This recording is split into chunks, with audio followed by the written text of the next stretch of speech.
A więc rozpoczynamy dzisiaj cykl Instrumenty.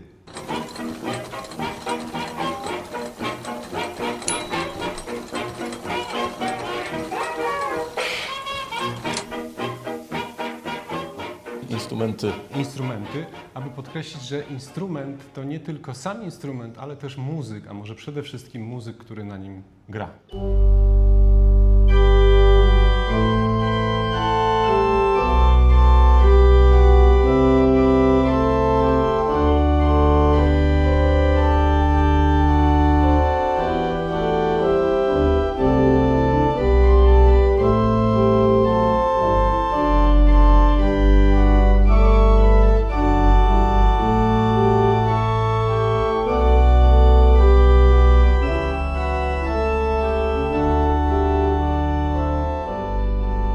Nasz odcinek nagrywany jest w dniu śmierci Sonny Rollinsa. Dlaczego ja do tego nawiązuję? Dlatego, że ten cykl, który wymyśliłem pod tytułem Instrumenty, nawiązuje troszeczkę do anegdoty, którą kiedyś opowiedział jeden z muzyków, myślę, że Sonny Rollins, ale jakby się mylił, to proszę w komentarzach sprostować.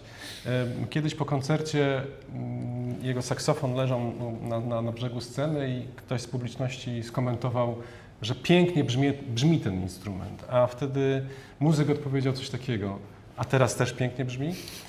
Mam wielki zaszczyt i przyjemność być dzisiaj gościem u pana doktora Michała Białko, organisty i pedagoga, tak? Zgadza się. Witam Cię, Marcinie, u nas. Prawie Właściwie doktorze. nie jesteś moim gościem, tylko jesteśmy gośćmi Okej. w naszej szkole muzycznej. Powiem pełną nazwę, Tak. Ona jest dość długa, ale Tutaj się niezwykle pojawi piękna. napis.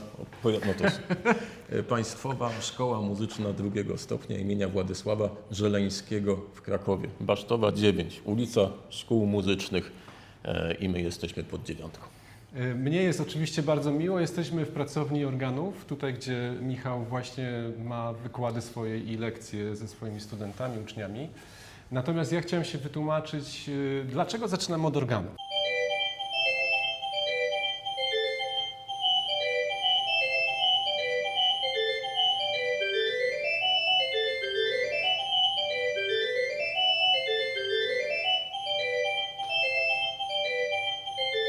Ale może zadam Tobie to pytanie. Jak myślisz, dlaczego zaczynamy od organów? Dlaczego zaczynamy od organów? Tak. Dlaczego cykl Instrumenty można zacząć, a my właściwie zaczynamy od organów? Chyba dlatego, że jest to instrument taki, znaczy na pewno największy i chyba najbardziej skomplikowany i tak najtrudniej wytłumaczalny być może, że powiedzmy, jeżeli ktoś się nie orientuje za bardzo, jak organy działają, czy jak wyglądają, czy każdy gdzieś tam widział, ale może być zaskoczony, kiedy podejdzie blisko, to wydaje mi się, że specyfikę tego instrumentu jest trudno objaśnić. Okej, a ja może w takim razie przyznam się, dlaczego, oprócz tego Bo oczywiście... zadzwoniłeś do mnie i powiedziałem Tak. okej, tak? Oprócz oczywiście tego faktu, też tak może to moja intencja była taka, żeby zaprezentować w tym cyklu jako pierwszy instrument właśnie organy piszczałkowe, dodajmy, bo jak rozmawiałem z niektórymi ludźmi, że będę nagrywał takie organy, to nie wiedzieli, czy organy Hammonda i tak dalej, bo organy znowu... Muszę Ci prywatnie powiedzieć, że jest to takie pytanie, które najbardziej mnie denerwuje ze Tak? wszystkich. Znaczy, Na czym grasz? No jest pytanie pierwsze, co robisz? Jestem muzykiem, na czym grasz? Na organach. A grasz też na organach Hammonda. Okej. Czyli to jest coś takiego jak ludzie, którzy mają powiedzmy 2 metry wzrostu, 2,5, zawsze słyszą pytanie, czy grasz w kosza. Tak. Podobno to jest coś, co ich wyprowadza. Okej, z równoważi. no więc ja się wytłumaczę, że organy to nie tylko dlatego, że znam się z Michałem, ale przede wszystkim dlatego, iż pomyślałem, że po pierwsze jest to jeden z takich instrumentów, który przetrwał bez zasadniczych czy też dużych zmian, ale to Michał będzie prostował, od bardzo długiego okresu czasu. A drugi aspekt, trochę bardziej związany z słuchaniem muzyki i z audio, bo nie ukrywam, że kanał Najbliżej Muzyki jest też, a będzie w przyszłości o audio, bo jak słuchać muzyki bez audio? Wiadomo, trzeba iść na koncert. To instrument, który za nami tutaj właśnie jest obecny, czyli organy piszczałkowe, to nie tylko instrument o ogromnej skali dynamicznej, ale też instrument o bardzo dużej skali dźwięku.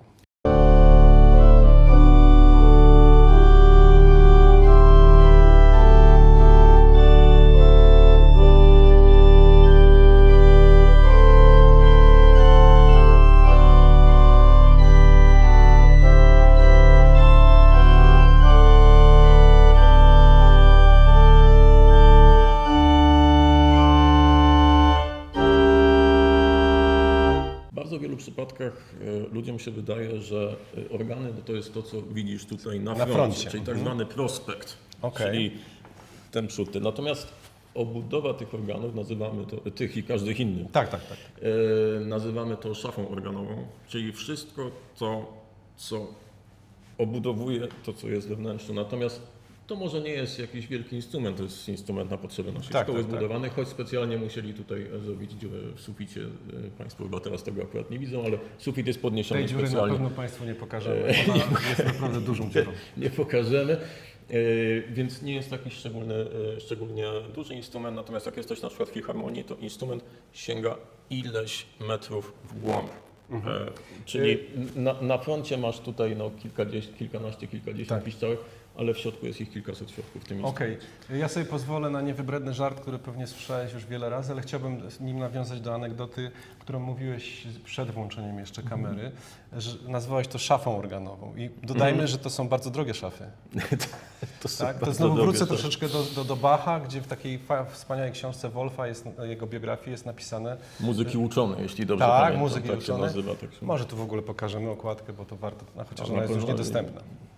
No, nieważne. W każdym razie tam możecie przeczytać, że koszt wybudowania organów dla małej gminy niemieckiej był rozkładany na kilka generacji. To tego typu kwoty. Takie kwoty, tak. Chociaż jak miałeś na przykład kraj taki jak Holandia, gdzie w pewnym momencie, zwłaszcza w wieku XVII, zaczęło być coraz lepiej, to miasta się prześcigały między sobą. Które miały większe Mało organy. tego, kościół należał do kościoła, tak to nazwijmy, ale organy należały do miasta. Wspaniale. I jak w Harlem wybudowali, no to Walkmar też musieli mieć. Takie dawne franczyzy, ale ja mam w związku z tym pytanie, tylko ono mi wyleciało z głowy. Może to przez to, że łysy jestem. Czekaj, bo miałem fajną rzecz. Mówiłeś coś o anegdocie, mówiłeś o drogich szafach. Dobra. O tym olkuszu. Słucham. O tym olkuszu nam powiedz, bo mówimy o cenach instrumentów. Jak gminy, czy też miasta, które miały troszeczkę mniej pieniędzy, opowiedzmy, bo to jest w ogóle Olkusz nie miał mniej pieniędzy, Olkusz miał bardzo dużo pieniędzy ze względu na kopalnię siarki. Mówię o tym... Później się skończyły i dlatego mamy do dzisiaj organy w Olkuszu takie, jakie mamy. No właśnie, no to powiedzmy, jakie mamy między innymi w Olkuszu, bo nie chodzi o Olkusz, tylko chodzi o to, że te koszty naprawdę były tak duże, że czasami te miasta, ci właściciele tych organów, jeżeli w Polsce było tak samo jak w Holandii, to znaczy kto był właścicielem organów. Nie będziemy w tego drążyć, tylko żeby zejść z kosztów, co robiono. Uwaga, Michał. Znaczy, jednym ze sposobów jest strojenie instrumentu wyżej. To znaczy zasada, to wynika z akustyki, z fizyki czy z czegoś tam, nie znam się, ale no, im wyższą masz piszczałkę, tym niżej gra. Tak? Tym niższy Im jest dłuższa, tym dźwięk jest niższy. Tak, no to jest w sumie zrozumiałe. Czyli im więcej masz wysokich piszczałek, no to tym więcej to będzie kosztowało, bo zużywasz więcej materiału. Natomiast jeśli podniesiesz sobie na przykład strój o pół tonu, tak, to piszczałki mogą być troszkę krótsze. To mogą być krótsze.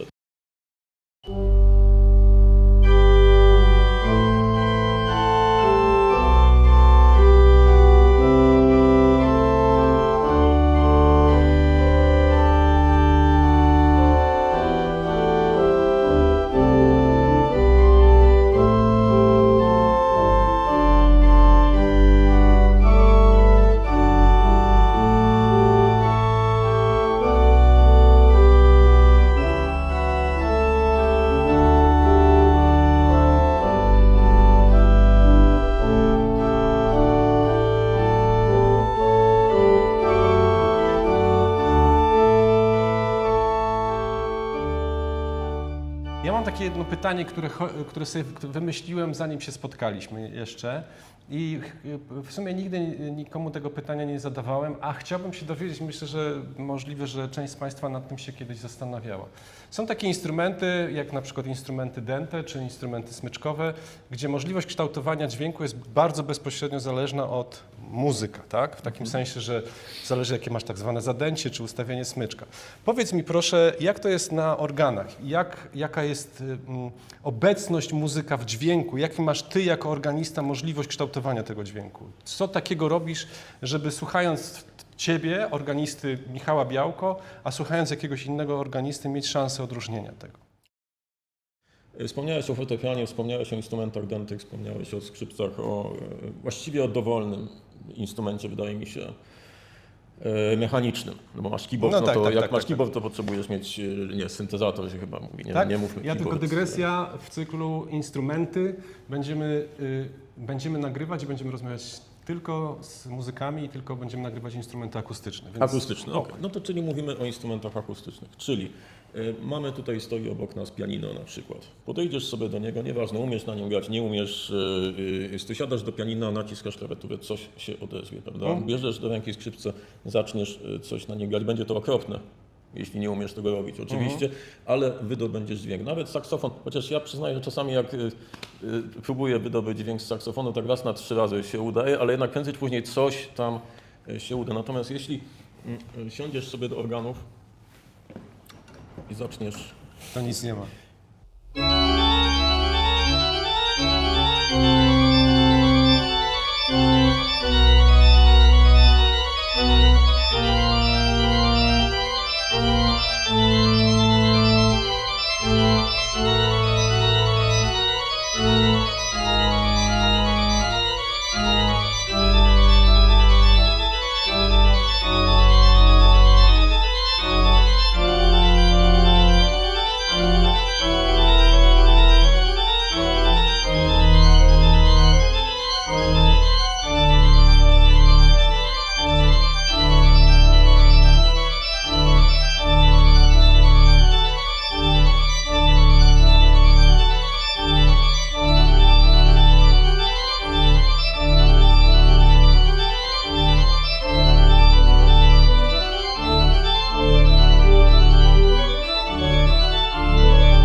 Oczywiście generalnie organy same z siebie nie zagrają, czyli na dobry początek tutaj po lewej stronie, akurat w przypadku tego instrumentu po lewej stronie, ale w przypadku wielu innych instrumentów masz po obu stronach, niekiedy u góry, niekiedy gdzieś tam.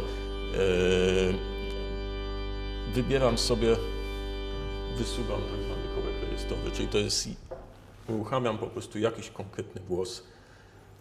Zagrajmy sobie mój ulubiony akord C-dur. Podobno Arnold Schoenberg, zanim przed śmiercią powiedział, że zostało jeszcze sporo do napisania w tonacji C-dur. Ja się z tym zgadzam. Czyli to jest głos fletowy, naśladujący brzmienie fletu, ale przede wszystkim nazywa się to flet 8. Flet 8, czyli najwyższa piszczałka w tym głosie ma 8 stóp wysokości. Ile to jest 8 stóp? 30 cm jest stopa, tak? Czyli tam 8 stóp, no to jest 8 razy 30 cm. To jest ten dźwięk. Jeżeli byśmy to mieli porównać do fortepianu, to jest po prostu, no, a to jest normalne 440 Hz. I kiedy już to wiemy, możemy grać przez godzinę na tych organach, na tym jednym głosie i wszystko nam się będzie zgadzać.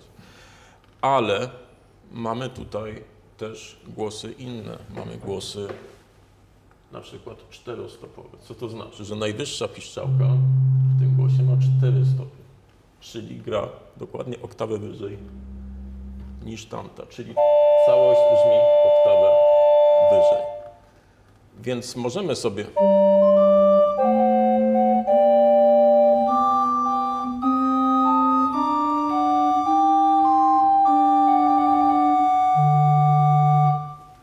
możemy wrócić do tego brzmienia normalnego, tak to nazwijmy, 8 stóp.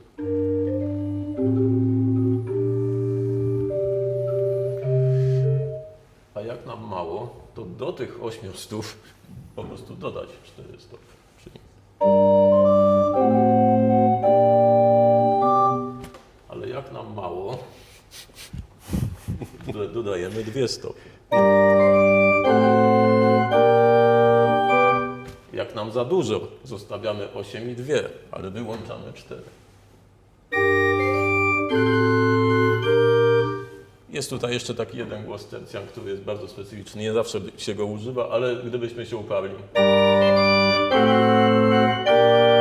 ale tercjanu nie użyjemy samego, bo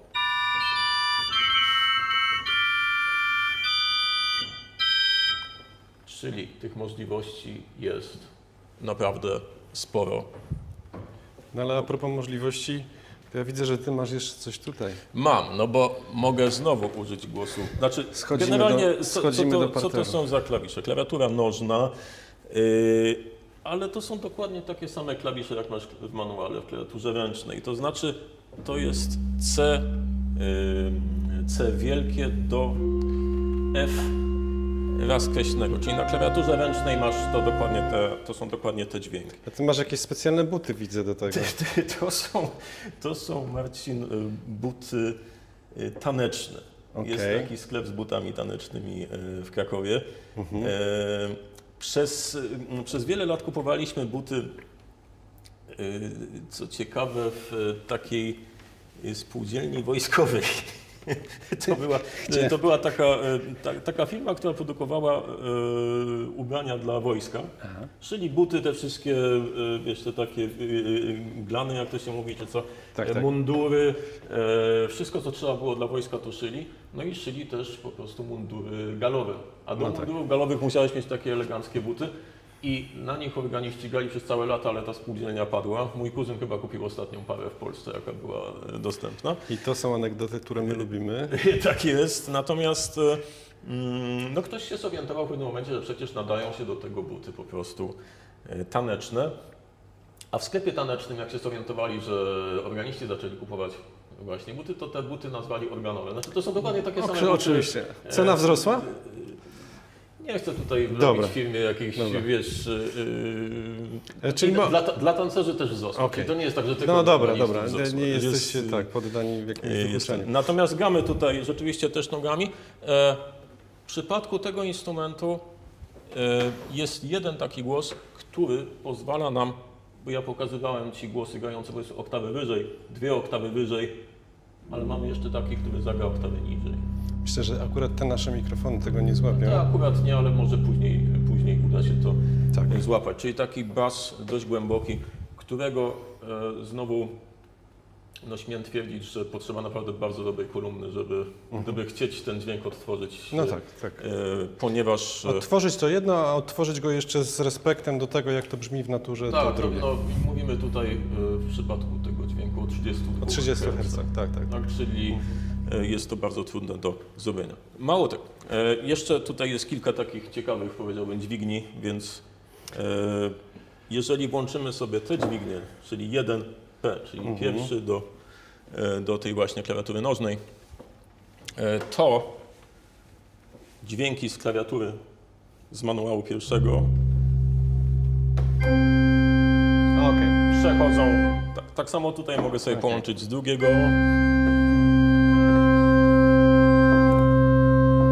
Okej. I drugi do pierwszego, czyli łączę ze sobą po prostu. No dobrze, przejdźmy do drugiej części naszego spotkania. Jesteśmy gośćmi pana Michała Białko, organisty i pedagoga. Jak Państwo zresztą słyszą, jesteśmy otoczeni dźwiękami. Jesteśmy w szkole muzycznej. Jesteśmy w szkole muzycznej i Dobiegają nas różne Tak. instrumenty z innych sal. dokładnie. Przed chwilą skończyliśmy opowiadać o organach. Ja tu mam w ogóle jakiegoś zajączka w kamerze, no ale trudno. Jednak wychodzi na to, że muszę się wiele nauczyć w tej materii. Proszę Państwa, na szczęście mamy drugą kamerę. Skończyliśmy mówić o organach i o tym, jak one brzmią i Jak się na nich gra. jak tak się na dużym nich gra, skrócie.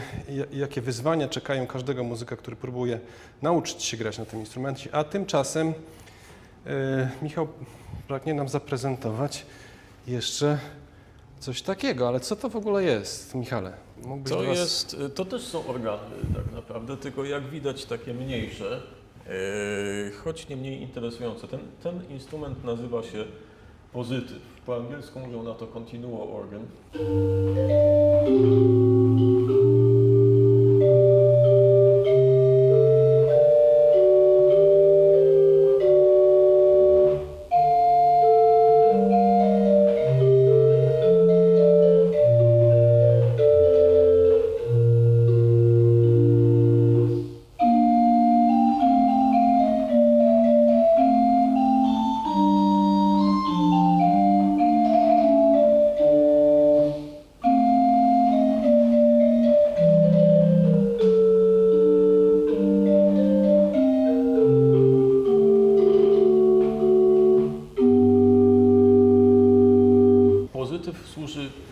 najczęściej do grania z kimś.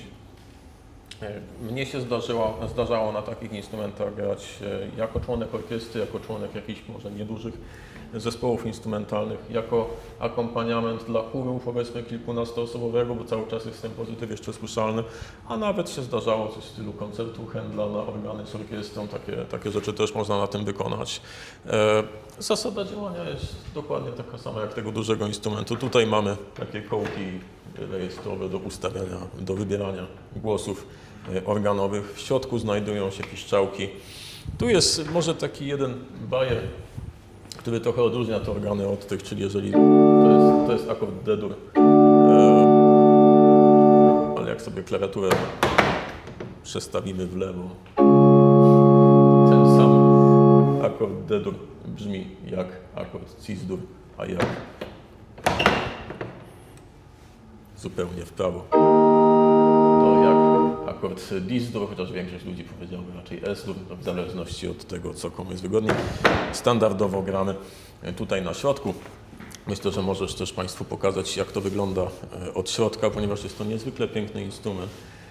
Zbudował go pan Klof z Holandii. Zamówiliśmy go, rok budowy to jest 2019, czyli jest to stosunkowo nowy instrument. Jeden z najlepszych w Polsce tego typu pozytywów. Michale, zanim przypniemy te nasze wielkie mikrofony, to nawet teraz zobaczymy, jakbyś mógł fragmencik dla nas czegoś zagrać. Tak, proszę. Nawet może tego samego, Dobra. co 8-stopowy głos, czyli tak jak tam standardowo najniższa piszczałka Dobra. ma 8 stóp wysokości. Zupełnie inaczej to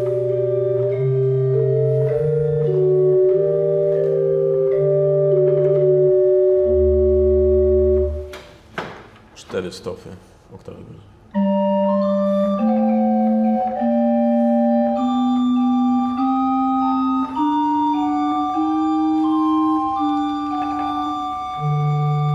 W środku wszystkie piszczałki są drewniane. Każda jedna to jest...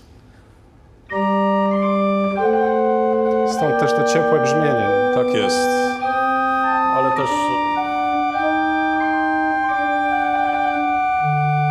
Ale też taka jakość tego wykonania, jakość drewna, jakość tej, jak się robi nie w drewnie, snycerstwo, nie? Stolarka. Stolarka. Faktycznie. I nie jest to stolarka okienna. I nie, zdecydowanie nie. Choć stolarnie mają piękną, na pewno okno też by zrobili.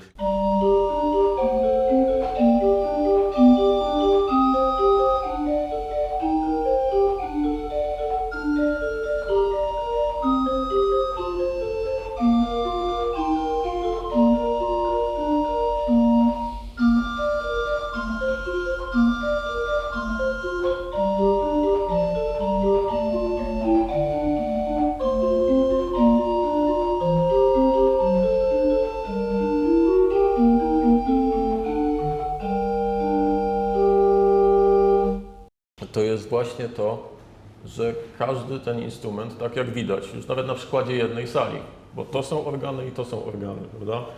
Ale każdy jest inny. No dobrze, to na koniec, Michale, życzę Ci, żeby w przyszłości wszystkie instrumenty, na których grasz, miały aktywne wszystkie klawisze. Wszystkie klawisze, dziękuję. I żeby ich brzmienie i brzmienie sal, w których pracujesz, było dla Ciebie inspirujące. Dziękuję Ci bardzo.